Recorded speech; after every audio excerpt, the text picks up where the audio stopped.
you way too dope, kid.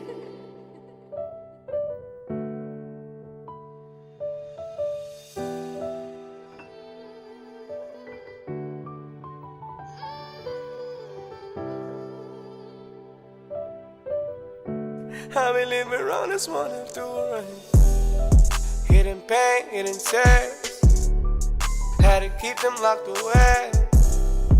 I done shed so many tears. Heal my heart, save my soul. I bury my heart anew. Devil working on my soul, but I'm so blessed. Leave it up to God, so right now I just worry less. Yeah. Heal my heart, save my soul.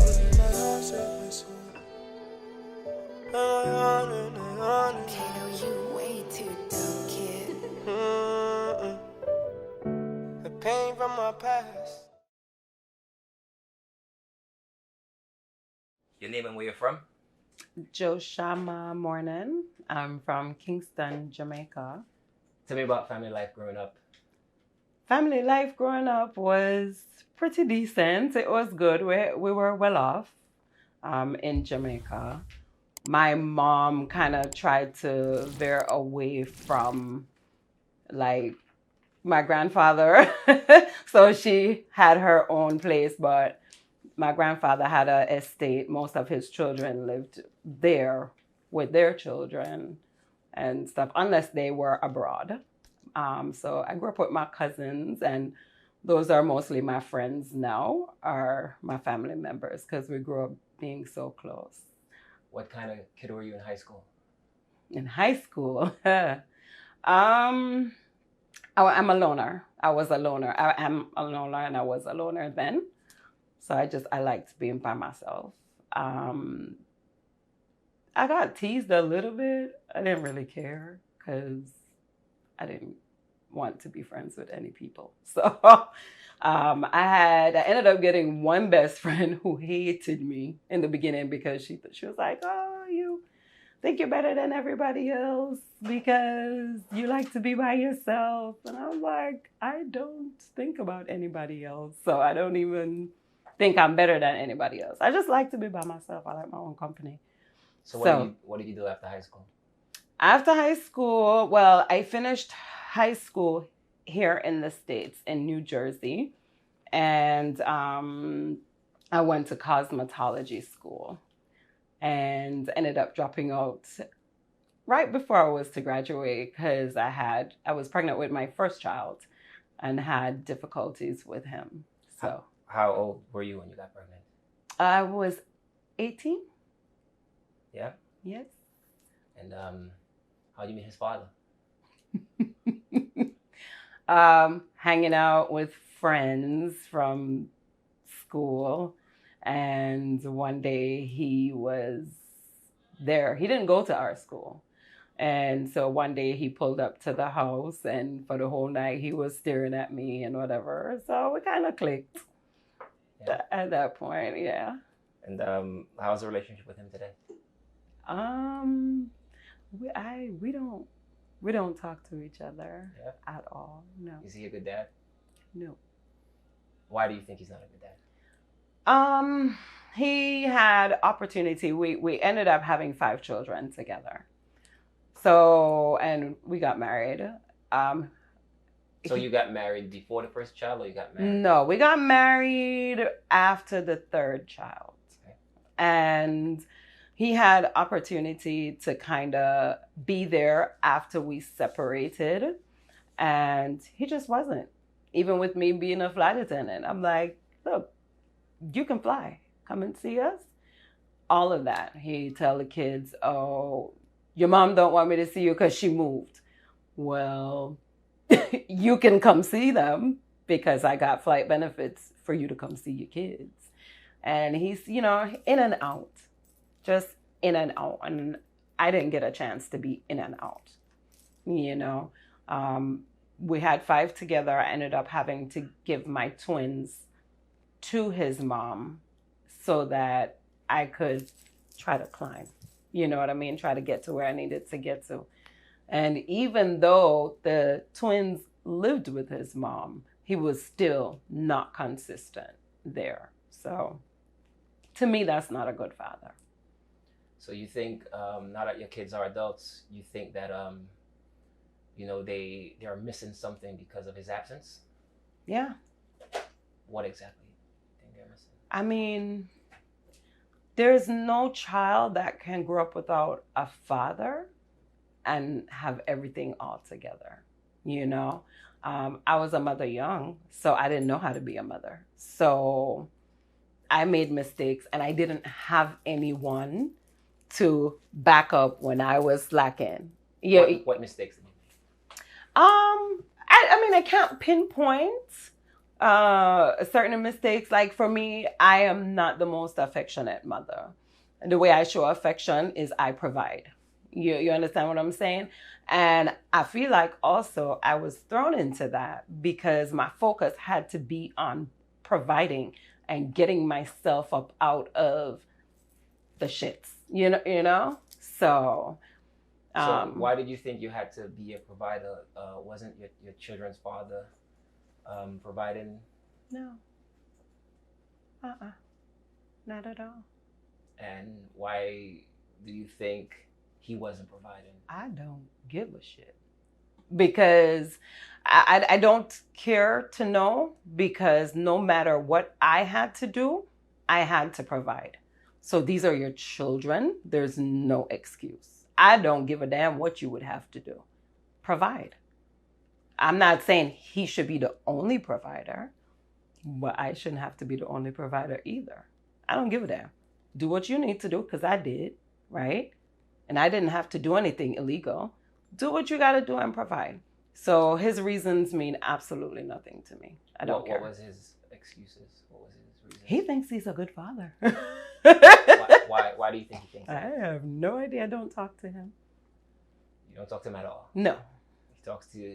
He has a good relationship with your kids? He talks to the oldest daughter and one of the twins. The rest of them refuse to talk to him, even though I'm just like, he's still your father. You still have to have a relationship. Did you guys have did you guys have an abusive relationship? Abusive? No. No? No. So when did you guys decide like it's not going to work? At what point? When, after I had the twins, and he told me, because he's a DJ, or was a DJ, I don't know what he does, but he said, we were married at the time and living in his mom's house. And he said, oh, I'm going to a American tour, blah, blah, blah. And I had to move. And he didn't come back in time for us to move into our apartment with our children and these newborn twins that I just had, that we just took out of the NICU.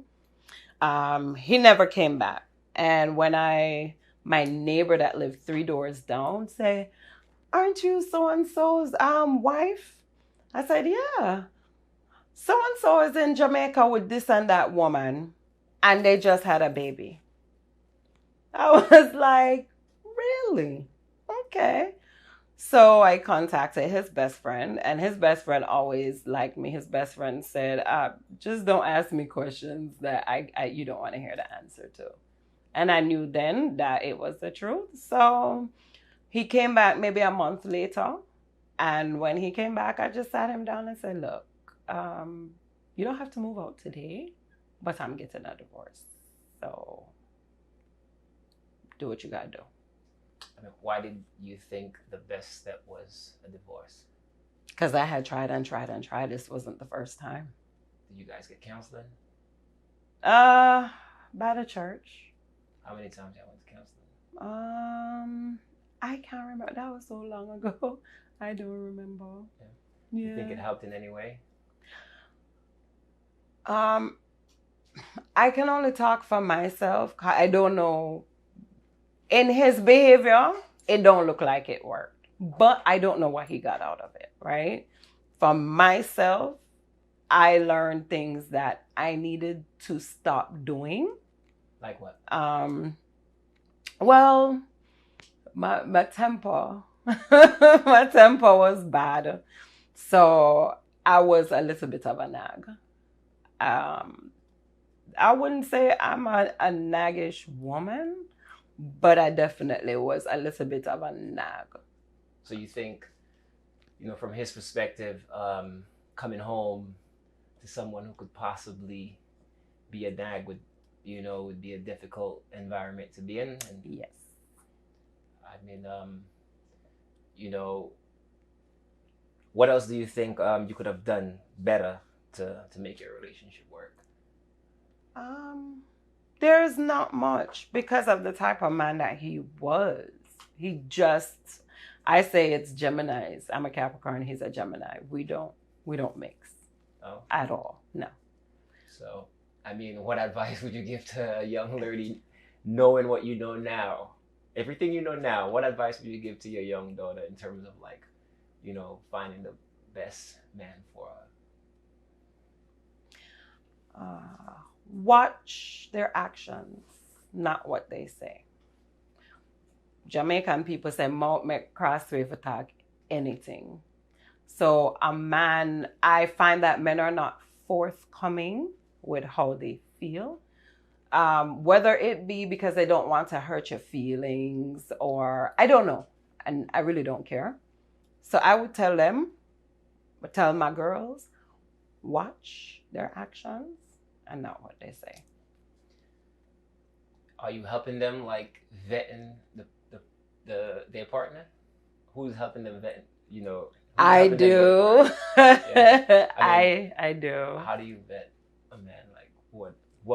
What information would you give them, or you would ask them to get from the man? Yeah. For me, it's just about watching the actions and acting accordingly. Yeah. Because man can tell you anything. Don't get information. You can learn a lot about a man when you just watch them. Don't say too much. Watch them. Yeah. You get more information watching somebody over time. Then you make a decision and you either bounce or you stay with the person. My daughter is with someone now, and I think he's wonderful. Does he have his faults? He surely does. But his actions, he said he's going to be there, and he's there. You understand what I'm saying? He said he's going to be respectful to her. And when I tell you, this child's mouth, sometimes I got to tell her, you have got to shut the hell up. Her mouth is reckless, right? But he's there. He's there, and he knows how to deal with her respectfully. If he walked away from that relationship, how would you view that? How would I view it? Yeah. Good for you. You think that? Yeah, good for you. Because I told her to stop the foolishness.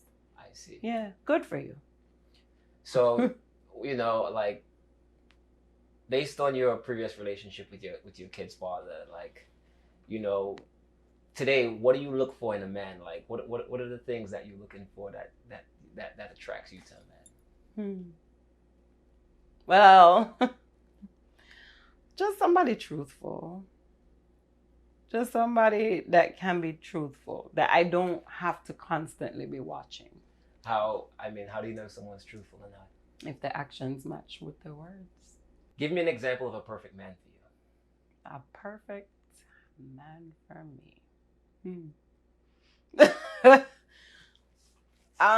Somebody who is there.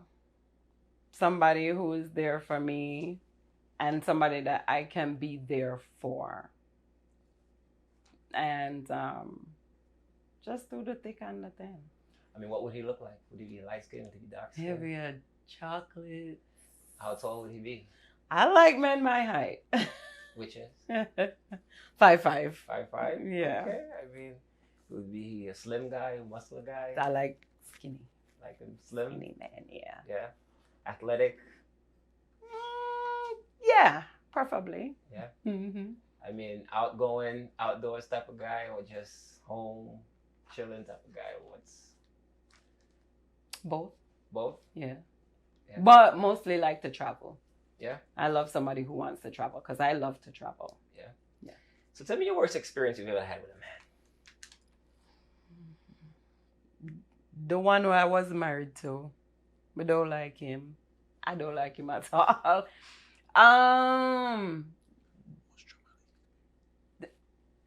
Our whole marriage was the worst experience of my life. What was the worst thing about it? I mean, outside of him not being there to help you guys move, like what was one single event that really changed your outlook on your marriage?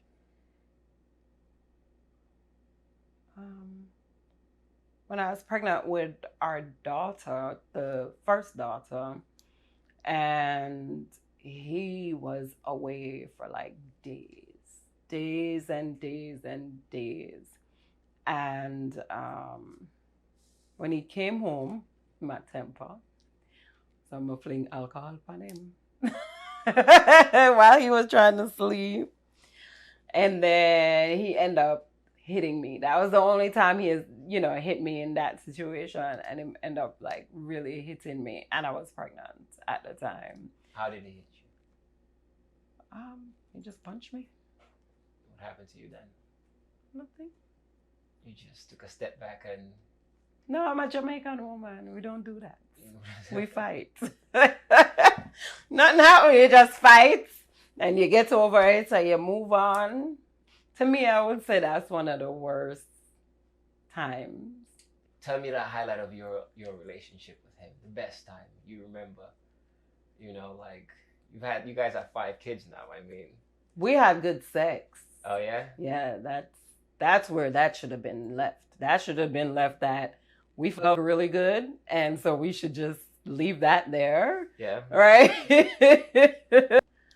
I feel like he knew what I wanted. I am not a super romantic type of female. I'm not the one for the soft touches. I will slap you. You will irritate the fuck out of me, and I will slap shit out of you with them soft touches.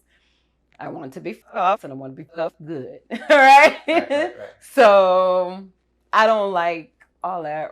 I love to kiss and all of that, but there needs to be a certain grab and not many men know how to achieve that. Like, they either touch you too soft or then touch you too hard, right? Like, they don't know how to do the middle. Okay. So that was it for you. That kept you guys together for all these years. Yeah. I mean, you think, like, knowing what you know now, like, you think like it was worth it? Like, No. No? Okay. I mean, you have 5 kids, like, how are your kids today? I have 7 kids. Oh, 7. Yes. Okay, so tell me about your kids. How are they? Like, how old are they? Okay, Sean is 26, and I think he was mostly affected by the relationship that he and my ex-husband had. Giselle is... Why exactly? Because he didn't have his dad. He didn't have his dad? No, he didn't have his dad. He didn't have no male role model growing up? No, not until I married again. Okay. Yeah. Okay.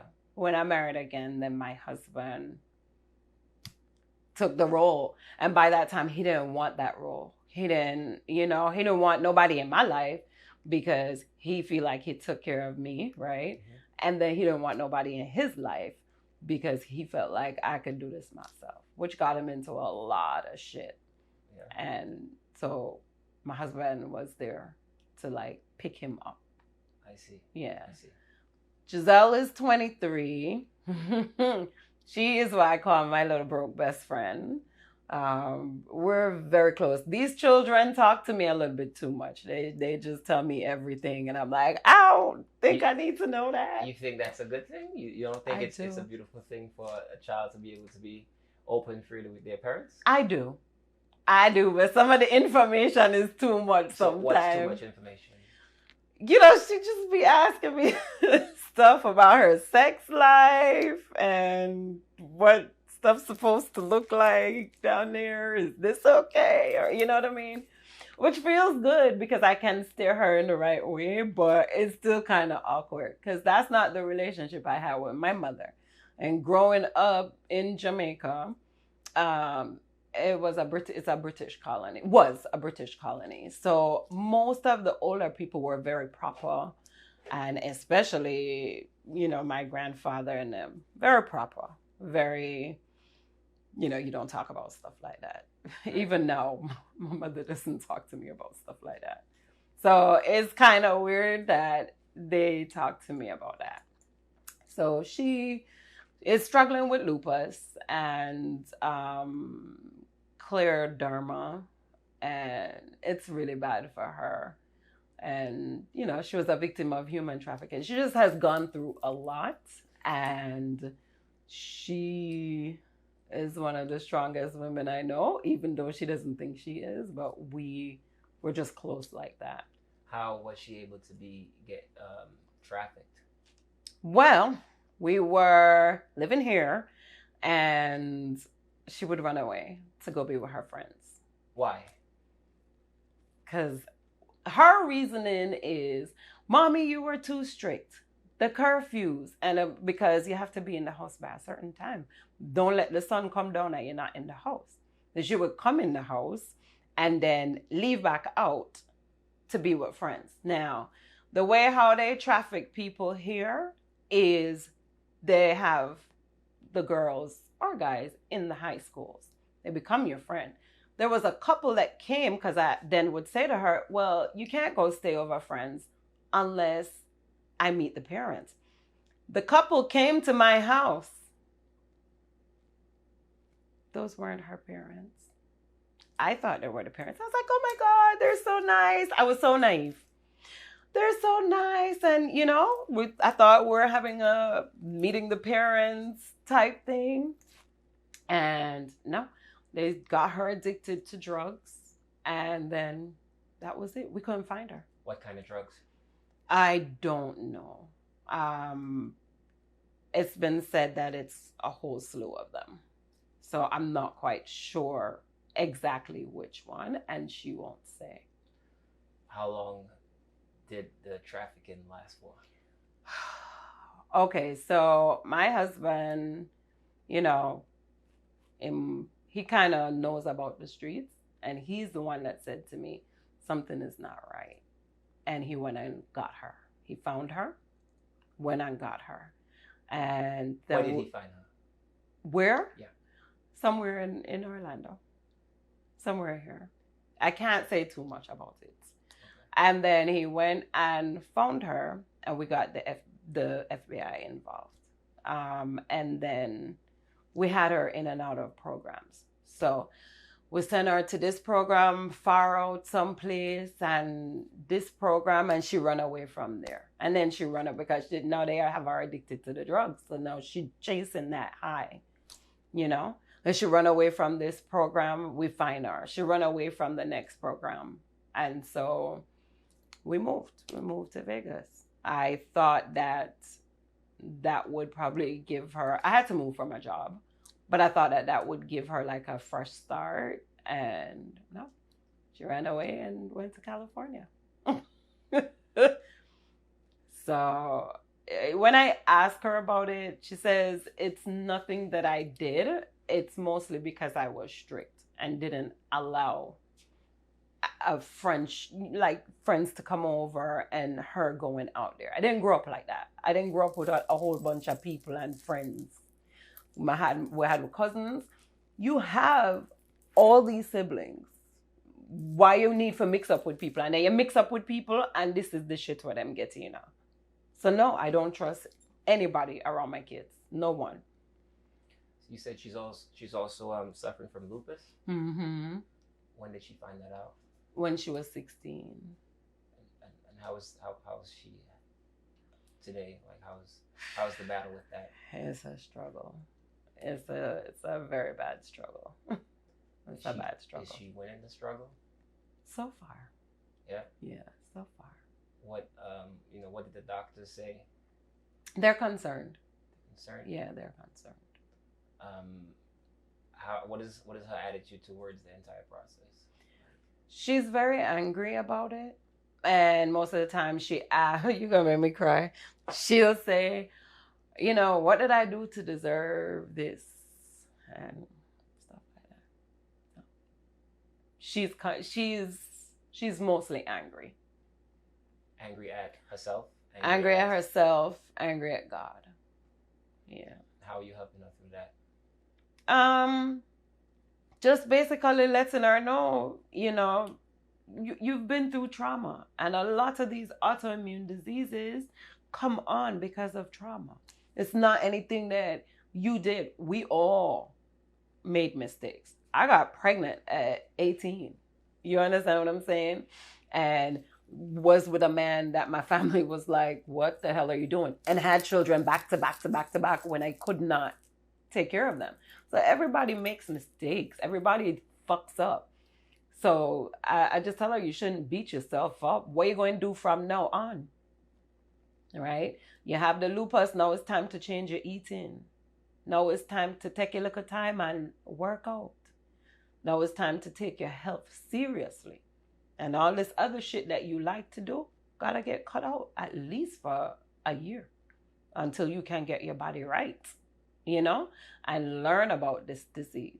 Because for the whole time that she's had it, most of the stuff she's learned is the stuff that I've researched for her. You know what I mean? And she's grown now.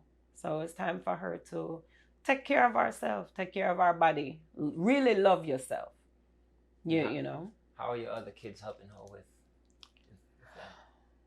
They don't know how to deal with it. Especially when they have to look at the changes that the lupus has made to her.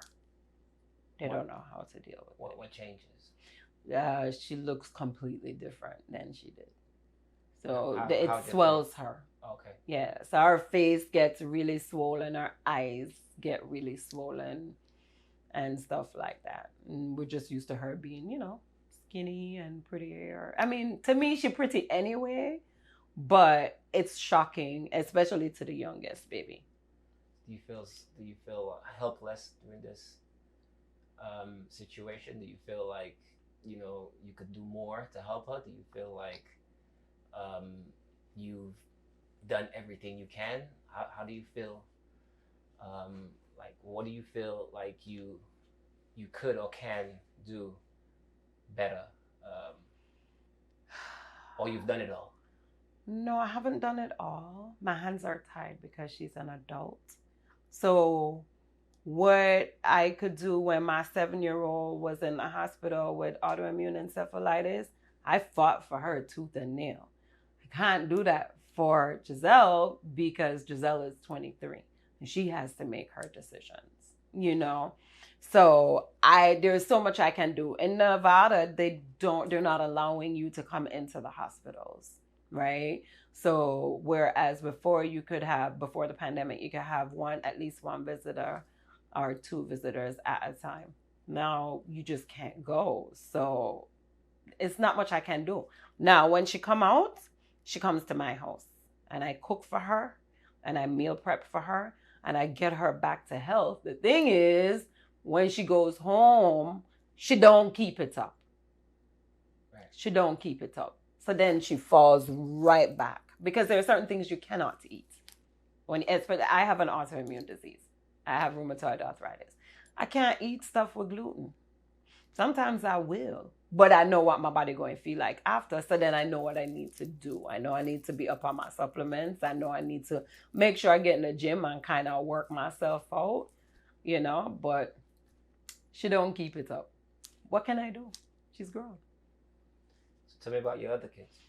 After Giselle came David, and David has passed away. David passed away 4 years ago. I'm sorry to hear that. How old was he? He was 17.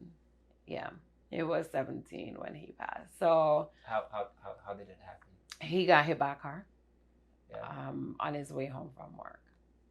Yeah. Where did that happen? In Pennsylvania when he was living with his father, my ex-husband. Yeah.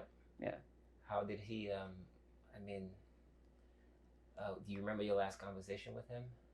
David? Yeah.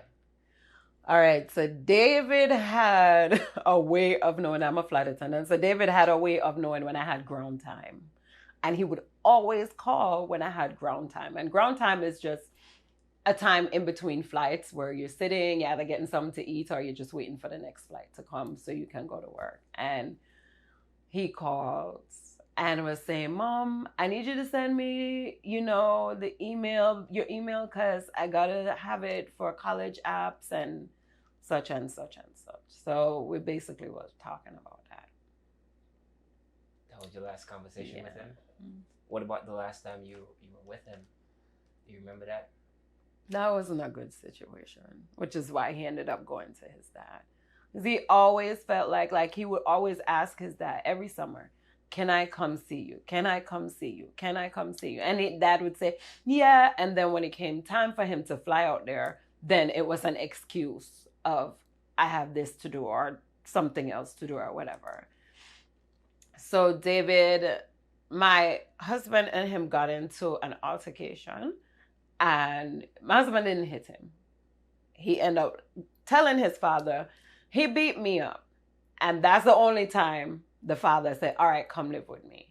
And I said, well, why would you say something like that? Like, why would you lie? Like, why is your first thing always to lie? David would lie. If you look on the curtain and tell him, say the curtain, champagne, David going to look at you and tell you, no, the curtain is black. I'm like, David, why you just lying about the curtain? You understand what I'm saying? So he ended up admitting, before he passed, he ended up admitting to Giselle, his older sister, that he had lied about it, but he felt like that's the only way that his dad would take him. Why do you think he made things up? I don't know. David and I's relationship was a hard one because of the way he was conceived. How was he? It wasn't good. What happened? It wasn't good.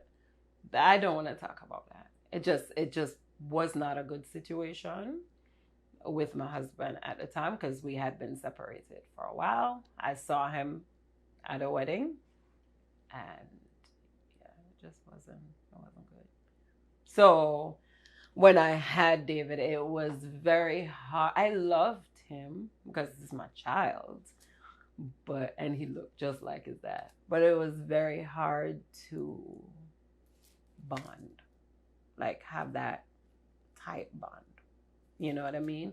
And I'm glad though that before he passed, we had started to mend that,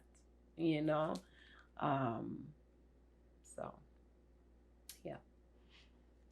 Tell me about your other kids. All right. So then we had the twins. And they're a personality within themselves. The younger twin is me. She looks exactly like me, only she's dark skinned. So I got my little chocolate baby. And then the other one, she is a lesbian, and so she's very more like a boy. Like her grandparents used to put her in dresses, and that shit was hilarious because she hated it. How do you feel about her lifestyle? I mean, that's our lifestyle. No, right? I mean most parents have different thoughts about that. I mean, did you always know that? Did you see that? I knew that from she was a little girl. I knew it. What was the sign? There was just something I just knew. I'm like, okay, that's what we got here. Yeah, I just knew. And then she would come home and say, oh, I have a crush on my teacher. And I'm like, what's his name? And she's like, no, it's a woman. I'm like, oh, okay, what's her name? I don't have a problem with it. I feel like love is love. You love different people in different ways.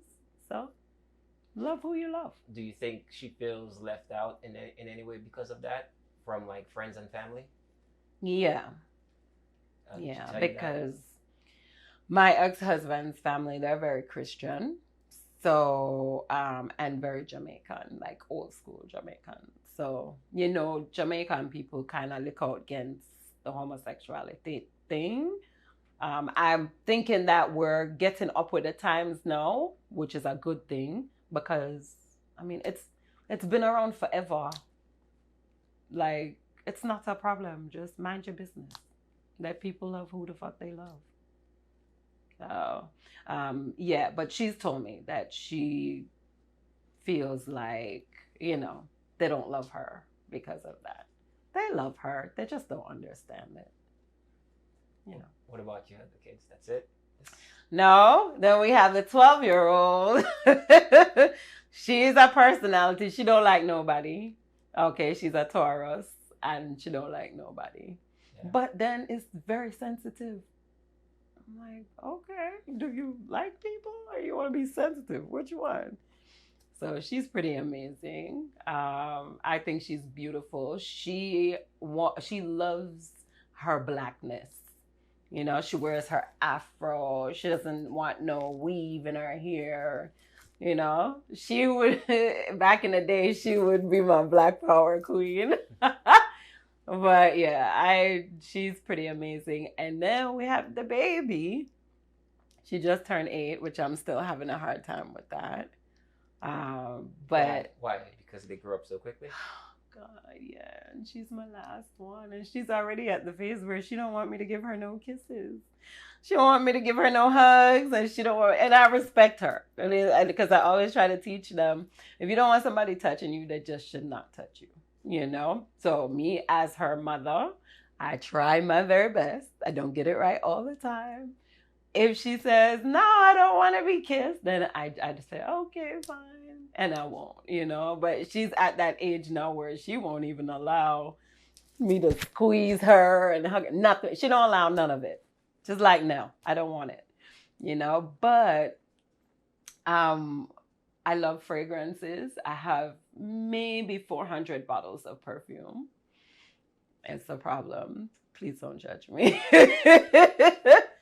And I have a business where I manufacture and make perfume oils. And she will come and she will sit and she will smell every last one. She will sit for hours smelling fragrances with me. So now she can pick out what's in a fragrance. She said, oh, that smells like lavender. Or that smells like vanilla. Or I smell honey in that one, you know? And she's the one that will come and sit with me for hours and ask me questions about myself.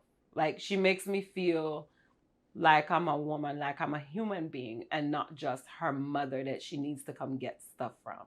You know what I mean? Like, she actually, you know, Mom, what's your favorite color? Oh, why? Why do you like this? You know, she could probably be an interviewer the way she is.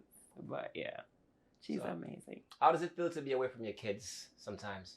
I'm not, like I said to you, I'm not the normal emotional person. I have to go provide. And this is the way I provide. I will see you when I get back. So tell me about other things you do outside of being a flight attendant.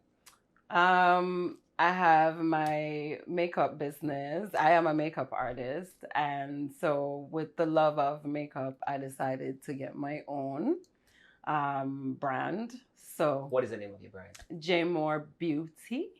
So with the beauty, we have the fragrances, we have the skincare products. Our body butter cream is amazing for the skin. How does someone get your products, by the way? They can go to jmorefragranceoil.com. No S on the oil, because most people like to put the S there.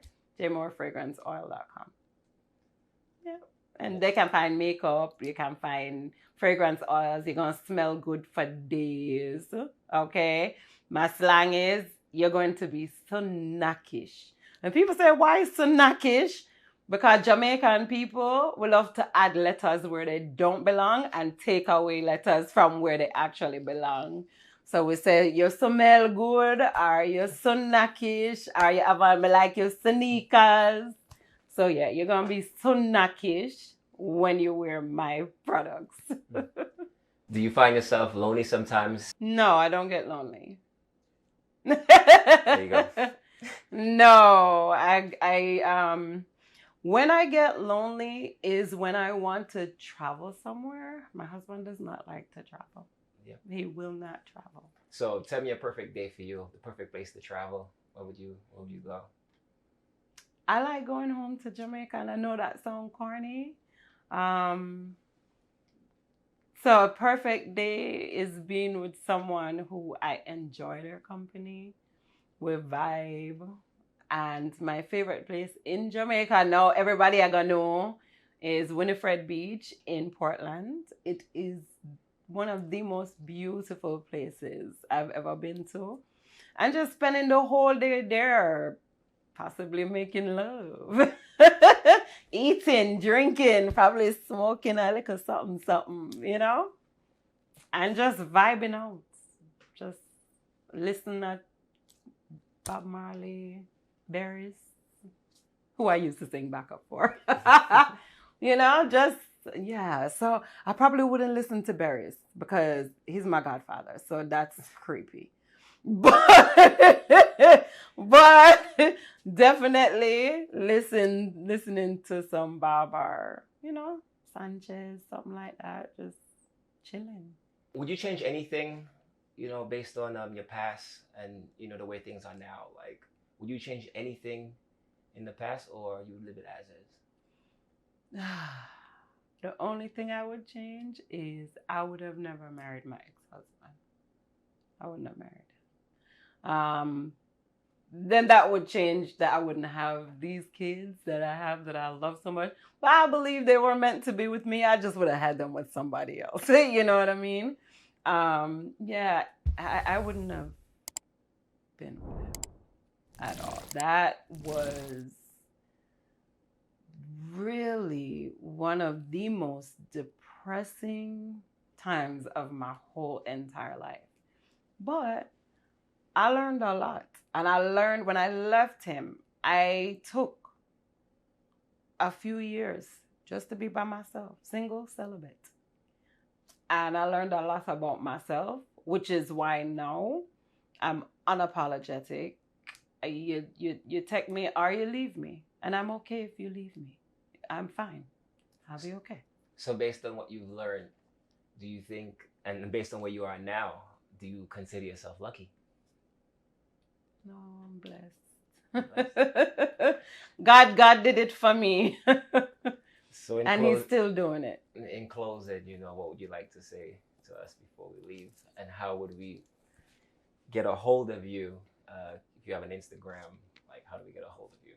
Okay, so my Instagram is Mrs. Mornan. For if you want to just know about me and my personality and the things that I do daily. It's J Moore Fragrance Oil for body and smell goods, lotion, body butters, whipped body soap scrubs, stuff like that. And then J Moore Beauty for makeup. All right. Thank you very much. Thank you.